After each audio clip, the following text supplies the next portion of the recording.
There is an art to failure. You need to be agile enough that when you jump, and if it's not working for you, you need to pivot. And the quicker you pivot, the faster you will succeed.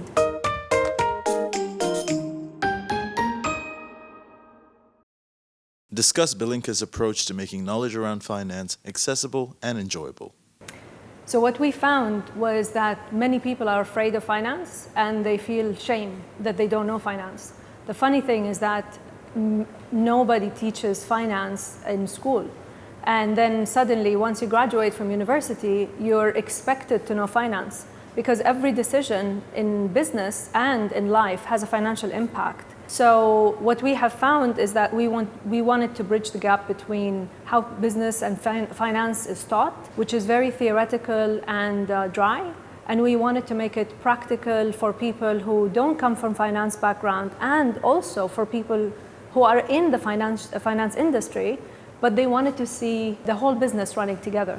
So what we do is that we get you to run a business in a monopoly setting, so a board with coins and props, and you take a role in a business. You and your team, each one will take a role, and you run the company. And it's okay to make mistakes because it's a safe environment for you to make mistakes, and it's the best way to learn. And we have embedded the most common mistakes that entrepreneurs make. So you run the company multiple years, multiple financial years, and you see how the company either grows or shrinks, and you see the impact of your decisions on the bottom line. But you see it in a safe space and also fun. We understand how people feel about finance, so we present finance in a non-threatening way. So we know how people feel, and what we do is that we never present financial terminology at the beginning. We always start with things that everybody understands, and then we build it brick by brick, so everybody feels inclusive and they feel no fear of finance. How does Balinca differ from other edtech tools in finance and business? So what we have seen in COVID is that online learning is not going to replace in-person learning. And we also know that the best way to learn is through learning by doing, multisensory experience. When you use your hearing, you're looking, you're using your hands, you're discussing with your friends. And we also found that people like to be cheeky. They want to be in an environment where they build bonds and they have fun. And when you're having fun, your sensory is open to learn. You're like a sponge. So what we are doing is that we are doing a hybrid model where we actually encourage people to attend the game in person and go through the whole experience, but then following that up with online support. So online library for further learning, and also webinars in order for people to get a full, comprehensive way of learning. Do you have any expansion plans? So Balinca started in 2003 after 3 years of research and development. And then I met Balinca previous owners in 2013, and we started expanding in the Middle East. But it was a very small expansion. After COVID, we decided that I will acquire the company.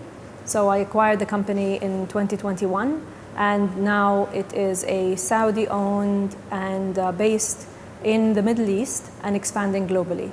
And the one thing that I'm so happy to share with you, exclusive for Fast Company, is that this week we are opening our head office in Riyadh. That will make us Saudi-owned, Saudi-based, globally reached. Can you describe your leadership style, and did it change your approach to business? So if you ask anyone who knows me, there are two distinct things about me. There's one that I don't mind failing and I just jump. I try new things because that's the only way that we can experiment and we can get it right at the end. We have to be okay with failure. There is an art to failure. You need to be agile enough that when you jump, and if it's not working for you, you need to pivot. And the quicker you pivot, the faster you will succeed. Because in order for you to succeed once, you really have to try multiple times, and you should be okay by not getting it the first time round or the second or third. What is the impact women create when they lead? When women invest, they want to know what they are investing in. you see that they will ask you more questions. They want to understand what they're getting into. And that is something that I see also in female entrepreneurs. They want to know what they're getting themselves into, and even when they go and they fundraise, you will see them that they are they're more realistic than men. It's a double-edged sword, because I personally would feel more comfortable investing in women because I know that they will not risk the money as well as men. But then at the same time, they need to learn from men to think big and to be more bold in making decisions. So it's not really one or the other. I would love for women to learn from men what men do best. And also I would love for men not to be that much risky in taking decisions that may not be right, and they learn from women.